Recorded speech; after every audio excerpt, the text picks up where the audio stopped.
smalsus. Prieisiu. Tas labai gražiai uodega kilnojo. Matot? Čia pavojus kalambija gal. Matysim dar iš kitos pusės. Gražmėlis. Iš kitos aš jos pasitiksiu netikėtai.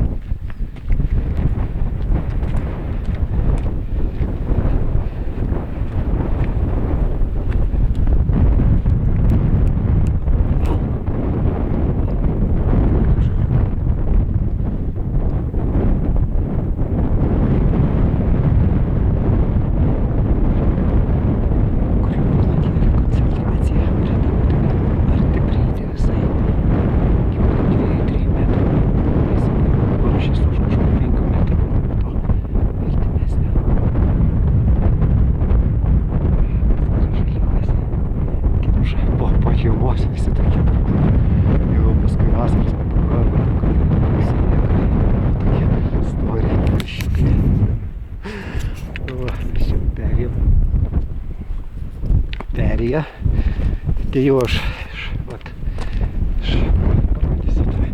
iš kur aš atėjau. Šveicer Tor yra.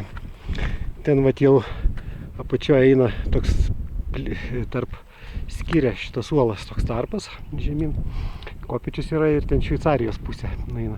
O aš atėjau vat iš ten uolėta tokia matosi, tai biški kairiau jos slėnių kito atėjau ir tiesiai ten yra Ofa viršūnė ir Ofa pas ir žemyn Lindauerhütte, bet aš nusprendžiau, kad į Lindauerhütte šiandien ko gero, kad nevarysiu, varysiu kitų slėnių, grįžinėsiu turbūt.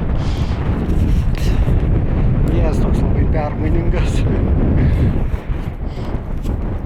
Nu, pasileidžiam žemyn truputį. Šitas kemša žandus.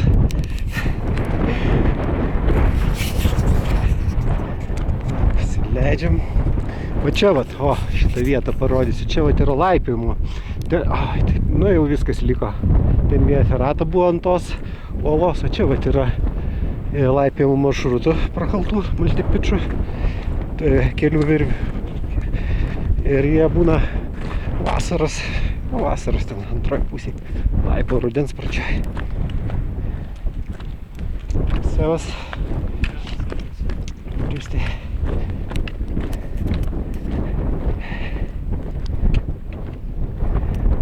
Va, mano tikslas slepiasi kur už slepiasi už va šitos keteros žalios. Ten va tiesiai yra Šezaplana, be 4, atrodo, metrų ar be 8, 3 kilometrai aukštis. Tiesiai. Tai nesudėtinga viršūnė. Kažkur per ten 3-4 valandas priklausomai nuo tempo.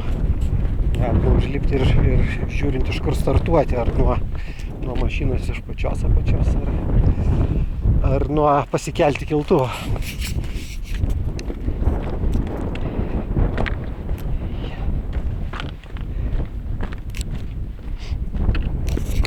Na ir va, aš dar trumpai tada pradėjau ten apie taktiką papasakoti, šiek tiek apie įrangą, ką aš jums dienos žygelį. Tai lazdos, 3 dalių teleskopinės, kad būtų lengva susikišti į kuprinę, prisitvirtinti prie kuprinės. Aš tas pačias lazdas naudoju ir skitūrai, tai jos turi čia prailginimą biškį, padeda, kai reikia stačiau kažkur palipti, patogu. Tada batai tai jeigu dienos žygeliams, tai jeigu nėra akmenynų, jeigu visas maršrutas eina per pievas visokias, aš tai visą laiką varau tokiais. Tai čia svarbu tik tai yra, kad guminės apsaugos daugumos, Gore-Texas yra. Ir padas toks rimtesnis yra. Ir yra kitas, čia yra koks čia mano nu vat ir net Garmonto MTN, Dragonfly, ne Dragonfly. Pamiršau modelį, bet čia pats populiariausias, legendinis čia kalnų be auliukų batų modelis toks yra ir su biški su auliukais, bet auliukai reikalingi tai, kad čiurnos neįsisukti, bet kai tokiais bet tas aktualu, kai yra vien akmenai, tai ten kai kažkur aukščiau lipant, aš tai anksčiau, arba jeigu sniego yra, tai kad užsidėti ten kažkokius galima antbačius bachilus, kad ten nepriberėtų, bet aš tai su tokiais jau pripratau jau daug metų varau su panašiais batais. Iš pradžių turėjau ten toks pats yra modelis, bet be protektorių mažesnių, tai sutyla tas greit protektorius, tai ten daugiau, jeigu nereikia akmenais varyti ir uolom, o šitie tai jie yra dar tokie pusiau alpinistiniai batai, tie to pado. Ir vat priekinės va tos dalis, tai jas kaip batelį lipimo panaudojai, ten galima kokius, ten kokias 5 galima su tokiais batais varyti. Ir pas mane kas ten dar yra, imu, šiaip pripratau be akinių, jau visą praeitą sezoną be akinių variau, bet vis tiek būnant, kertant kažkokias, jeigu būna saulė aštri tokia ir fonas būna koks šviesus, dabar tai daug žalios spalvos, tai man tos akis visur ilsisi. Bet jeigu būna baltos kokios pilkos spalvos, tai labai tas saulė atsispindi ir labai spygina, tai tada akiniai būtini yra. Bet jeigu aš juos, aišku, reikia turėti, jeigu čia atledyną kokią varant, atledyną be akinių, tai Sėlas nemažai hebros varom. Nuo hiutės iki hiutės. Ir tai vat mano akinukai, aš irgi naudoju MTB, fotochrominiai lęšiai, kur keičiasi kategorija nuo 2 iki 4, atrodo, šitų gal. Kiti būna nuo 1 iki 3, arba turiu dar Smith Pathfinder tokie geri, kur blogom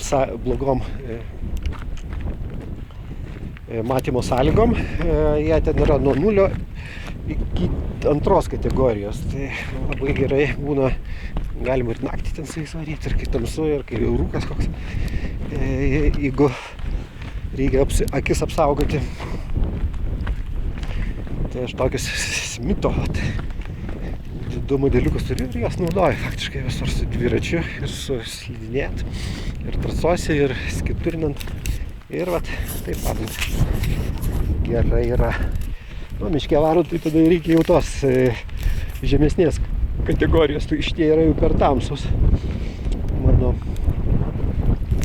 Ir kepurėlė saugo mane nuo saulės smūgio. Tai tokią vat aš minimalistinę įrangą naudoju visai dienai ir apranga pas mane dar yra striukė įdėta nuo lietaus, dviejų membranų, nežinau kaip čia, 2 audinių, lietuviškai pasakyti turbūt, 2 audinių plona namai ir nuo vėjo gerai apsisaugo, čia stiprus vėjas, bet man patinka biškai ir tą šaltuko tokio pagaudyti. Labai. Va, čia yra uoliniai maršrutėliai, tai kažkur turbūt prisitraukimas yra vat ten ir paskui kur sniegas vat jau galima lipti. Čia turbūt jie keletą yra, mačiau vieną kart buvo čia ir workshopas, angliškai, lietuviškai dirbtuvės, bet kažkaip tas dirbtuvės kalnuose, nežinau, netinkamas iš tikrųjų žodis workshopui, bet gal praktiniai užsiėmimai, taip sakyti, praktiniai užsiėmimai organizuoja Alpių klubeliai vietiniai. Nu, kaip gražu. Oi, ten šuniuka per sniegą bėga, mažiukas. Ai, dar vat parodysiu. Gerai, gražias gėlytės sustosiu. Dar parodysiu vieną dalykėlį. Irgi reikalinga ir labai naudinga. Turiu kupriniai. Tuo išsimsiu iš kuprinės. Kokias gėlytėlės. Pas mane, irgi kuprinė įdomi. Turi tokią lazdas, galima greitai prisitvirtinti, turi tokį fiksaciją. Vat ant šitoje vietoje ir šitoje. Čia įkiši čia lazdą, o čia už dirželiu guminių tokį priveržį. Bet aš tuoj dar parodysiu gertuvę. Čia ir atsigersiu. Vat gertuvė tokia Live Straw vadinasi. Taip, pasistatom čia. Net neatsimenu, gal kokių ten apie 3-5 eurų gal kokių kainuoja.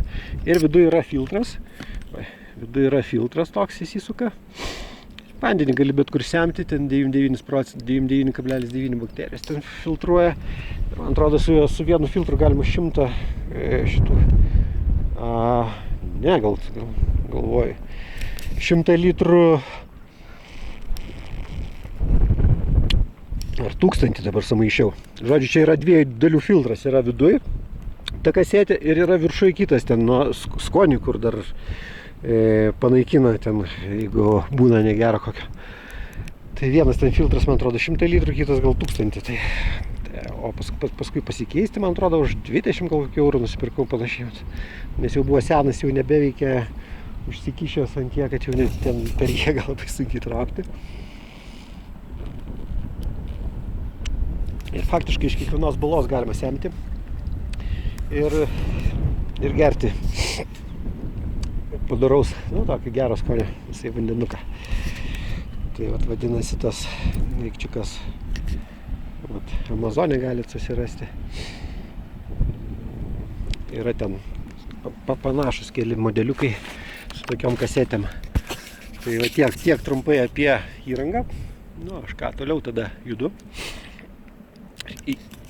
Iki kito video.